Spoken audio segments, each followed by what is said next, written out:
Apa kabarnya hari ini? Alhamdulillah. Sebelum Bapak mulai mata pelajaran pada pagi ini, Bapak absen dahulu ya. Apakah ada yang nggak masuk? Ada. Siapa? Ada. Oke, kita absen dulu. Mas Muhammad Hanif hadir? Hadir. Lalu Mbak Amalia Nur hadir. Mbak Febrianti hadir. Mbak Helga hadir. Mbak Nabila Faisa hadir. Mbak Akita Nadia hadir. Mbak Bulan Fitrian hadir. Mas Jeremy Giovanni hadir. Mbak Joy Elsi, Mas Akbar ya, nggak masuk ya? Iya. Alasannya kenapa? Nggak tahu. Udah, alasan aja.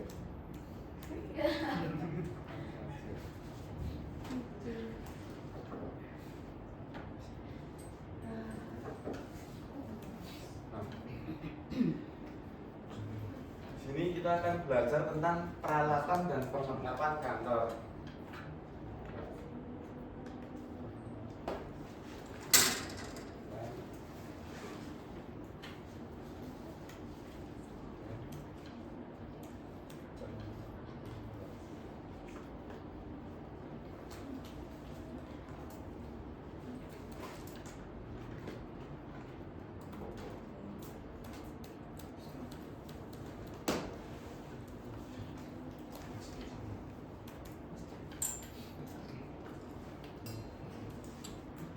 Nah, sebelum masuk ke materi, Pak mau tanya nih, kalau kalian disuruh nyatuin 20 kertas, kira-kira alat apa yang bakal kalian cari pertama? Staples. Sebenarnya bisa, tapi masih kurang efektif. Ada satu alat lagi. Nggak tahu namanya Pak. Tahu? Jangan lagi. Kurang tahu Pak. Kurang tahu. Jawabannya itu perforator. Ada yang tahu nggak perforator? Ada yang tahu? Perforator. Iya, nah pembolongnya itu kan emang kita gunain di setiap kertasnya itu kan. Nah, nanti kita satuin di spiralnya itu yang seperti binder itu. Nah, itu. Iya. Nah, pagi hari ini kita mau pretest dulu. Boleh langsung di scan barcode-nya.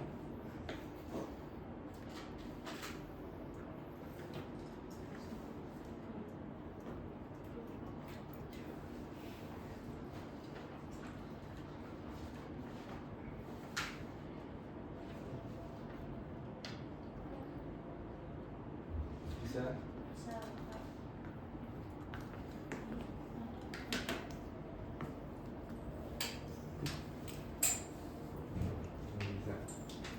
Nah.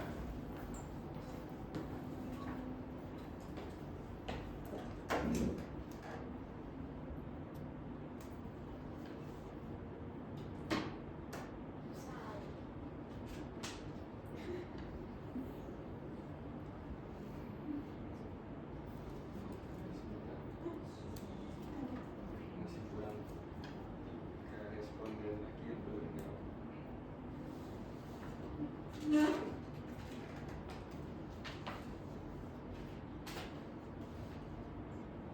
Satu lagi. Sekarang dulu.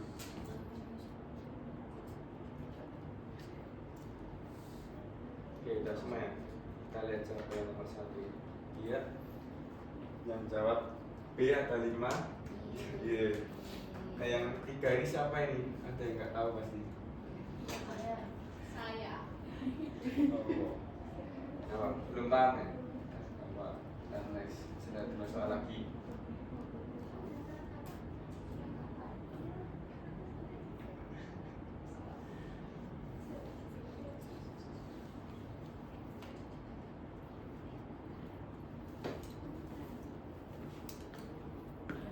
Udah Pak. Sebentar, masih kurang 4.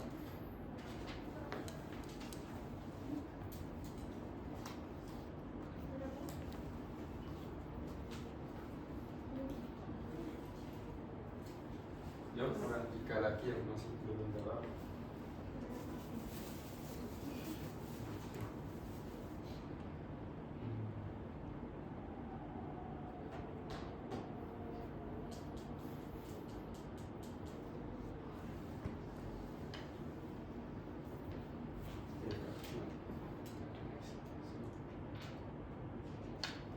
Ya betul semua. Keren.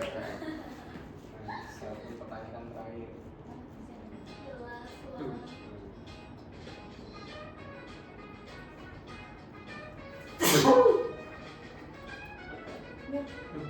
Keren banget. Tahu apa?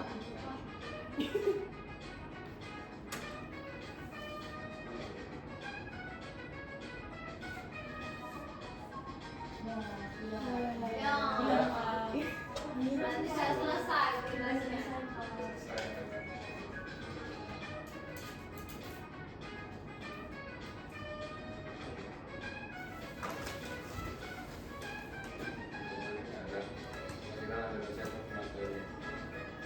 Finish. Oke, kita lanjut. Nah, untuk tujuan pembelajaran peralatan dan perlengkapan kantor ini ada 4.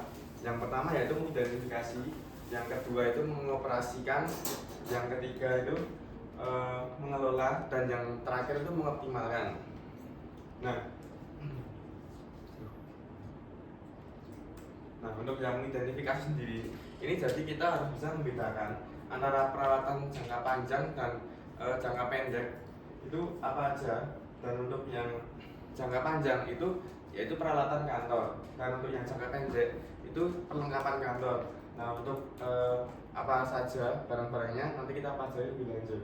Nah, yang kedua itu adalah mengoperasikan, yaitu untuk kita harus bisa menjelaskan apa sih fungsi dari peralatan kantor, perlengkapan kantor, dan cara menggunakan alatnya itu bagaimana, seperti mesin komunikasi, pengganda, dan pengolah data. Lalu yang ketiga itu mengelola, yaitu kita harus bisa menerapkan prosedur gimana cara menggunakannya, terus cara memelihara, dan jika perlengkapan kantor ini habis kita harus restock lagi, dan mengadakan stok-stok ulang supaya si sebuah perusahaan atau kantor itu tidak kehabisan stok barang yang digunakan di kantor supaya lebih efektif dan efisien. Nah, yang terakhir yaitu mengoptimalkan, yaitu kita harus bisa memilih alat yang tepat untuk meningkatkan produktivitas dan efisiensi alat kerja di lingkungan kantor. Nah, untuk peralatan kantor sendiri itu adalah alat atau benda yang berjangka panjang yang digunakan untuk membantu dalam melancar pekerjaan administrasi kantor seperti mengolah data, mengadakan dokumen, berkomunikasi, dan menyimpan arsip. Nah, untuk kriteria yang sendiri ada 3. Bisa minta tolong Mbak Elga bacakan. Yang pertama ada aspek ekonomis, yaitu mempertimbangkan harga beli, biaya operasional, dan biaya pemeliharaan alat. Lalu ada aspek produktivitas, memilih alat yang benar-benar mempercepat alur kerja dan meningkatkan efisiensi. Yang ketiga ada aspek ergonomis, yaitu memastikan peralatan nyaman digunakan oleh staf kantor untuk menjaga kesehatan dan kenyamanan kerja. Terima kasih Mbak Elga. Nah, jadi dari segi aspek ekonomis ini kita harus bisa mempertimbangkan harga beli. Jadi kita harus pintar-pintar membeli barang dan perlengkapan kantor ini, membandingkan antara toko 1 dan 2 ini yang lebih murah dan lebih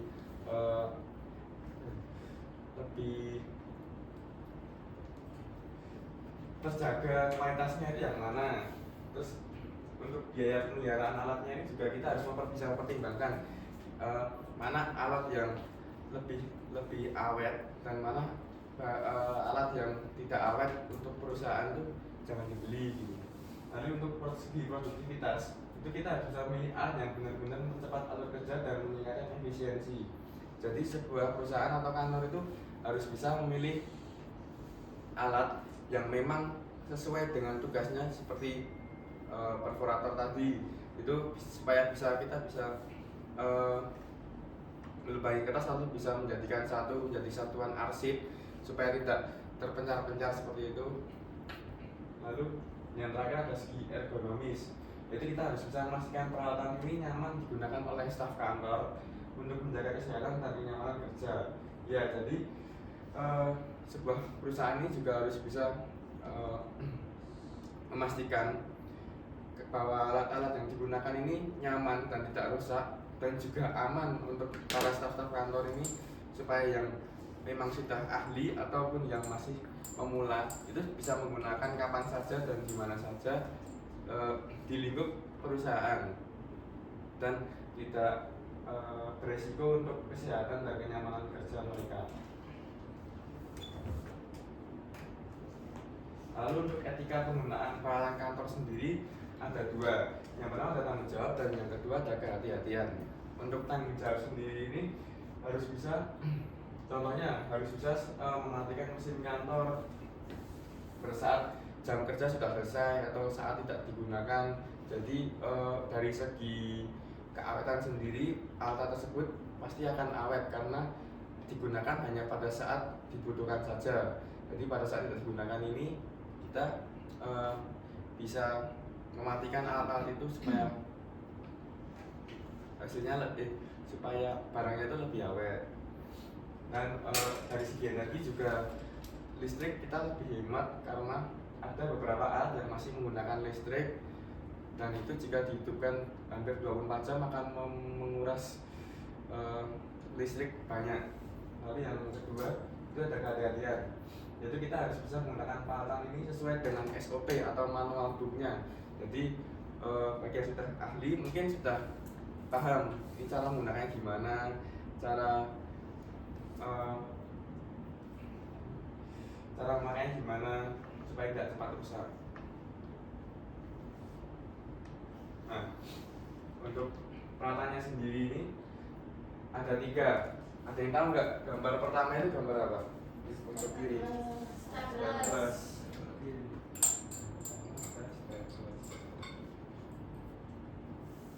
Yang gambar kedua, ada yang tahu nggak gambar apa? Gunting.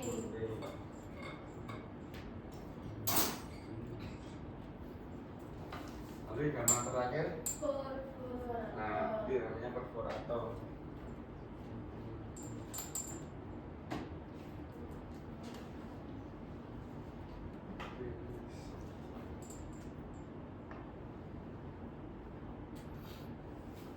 Nah, lalu untuk peralatan sendiri ini itu banyak digunakan berulang kali dalam jangka panjang. Nah, kita masuk ke perlengkapan kantor.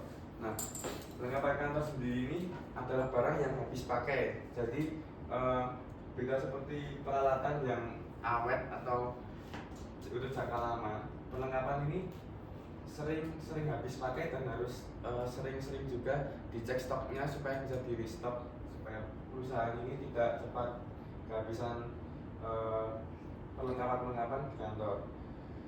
Nah, untuk fungsinya sendiri ini, barang-barang ini menunjang aktivitas administrasi yang akan habis dan menyusut nilai gunanya, dan digunakan hanya untuk beberapa kali saja, tidak bisa seterusnya karena memang barangnya cepat habis.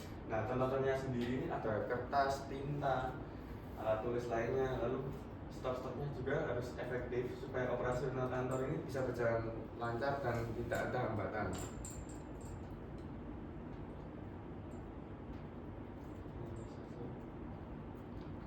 Nah, untuk manajemen stok perlengkapannya sendiri ini ada 2, yaitu yang pertama ada kartu inventaris barang, yaitu kita harus bisa mencatat tanggal masuk, keluar, dan sisa dari stok perlengkapan kantor ini berapa aja. Kalau bisa habis ya harus segera di restock. Terus kita harus bisa mendata perlengkapannya apa aja. Nanti kalau misal ada yang belum terbeli, kita harus bisa cepat-cepat membeli supaya perlengkapan kantor ini lengkap. Lalu yang kedua ada minimum stock level, yaitu menentukan batas minimal di mana stok petugas harus segera melakukan reorder pemesanan perlengkapan kantor. untuk standar kualitas dan ukuran perlengkapan sendiri ada 3, yaitu gramatur kertas, ukuran kertas standar, dan jenis tinta printer. Untuk gramatur kertas sendiri ini perbedaannya menggunakan kertas HVS dan beratnya ini hanya di kisaran 70 gram saja. Lalu untuk kertas standar itu biasanya ukuran fisiknya antara kertas A4 dan A3.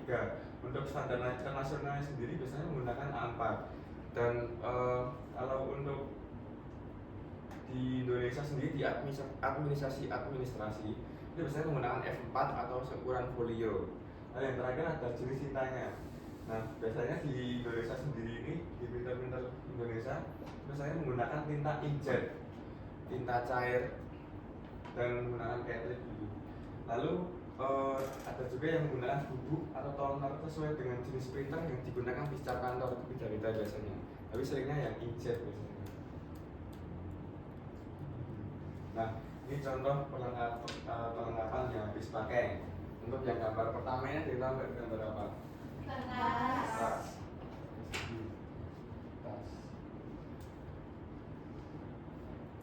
Ini gambar kedua tinta enggak?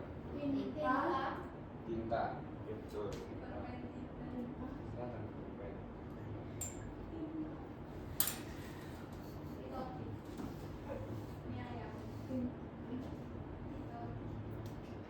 Untuk yang gambar ketiga tinta enggak?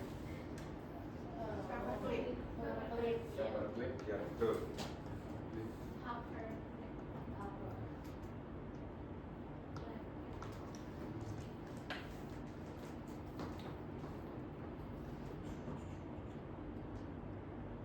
Nah, dari materi yang Bapak sampaikan ini ada yang ingin tanyakan dulu nggak? Pak. Iya, Mbak Elga, teman-teman. Kan staples ada isinya. Ya. Kalau isi staples ini maksudnya ke ini. Kalau isi staples itu maksudnya ke perlengkapan. Tapi kalau staplesnya itu maksudnya di alatnya. Iya, maksudnya peralatan. Mau ditanya lagi nggak? Udah? Yang lain mungkin ada yang ingin bertanya? Pak, Ya. jadi perbedaan peralatan dan perlengkapan itu apa? Ya, jadi perbedaan antara perlengkapan dan peralatan sendiri. Kalau alat itu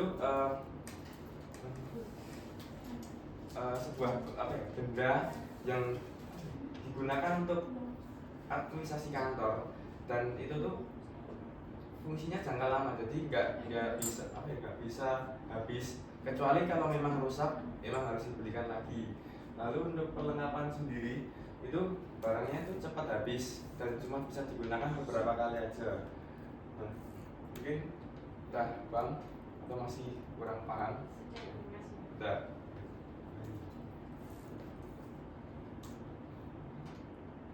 Nah, ini udah post test. Ini kita jawab bersama-sama aja.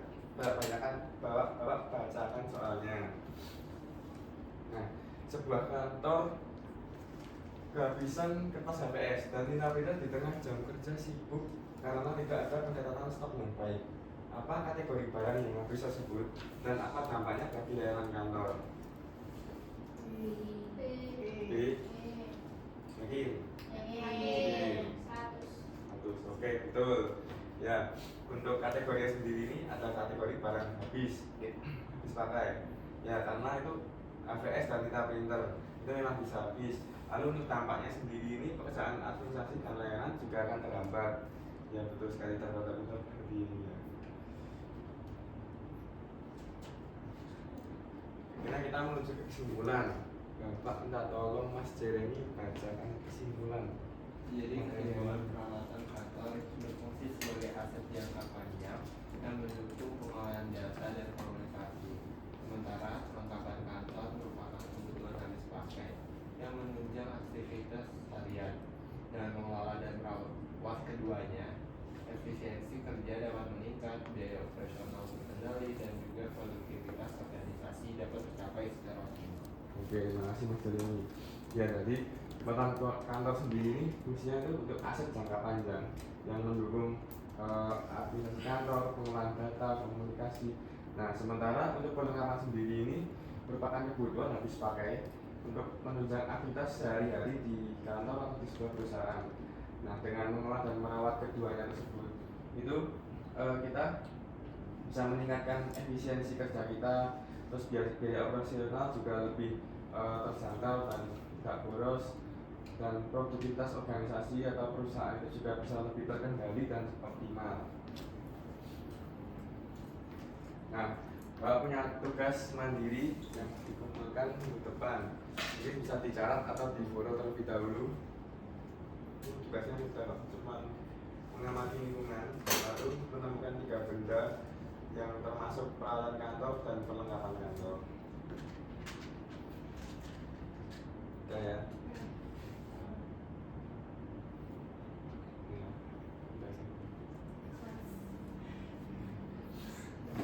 Baik, kita menuju akhir materi. Ini yang kalian tunggu-tunggu. Sebelum kita tutup, Bapak minta tolong Mas Hanif untuk menutup doa mata pelajaran pada bagian ini. Sebelum pembelajaran hari ini ditutup, alangkah baiknya berdoa sesuai agama dan kepercayaan masing-masing. Doa dimulai. Doa dicukupkan. Baik, sekian materi yang Bapak sampaikan. Mohon maaf jika Bapak jadi salah kata untuk perbuatan. Wassalamualaikum warahmatullahi wabarakatuh. Waalaikumsalam warahmatullahi wabarakatuh. Terima kasih Pak. Sama-sama.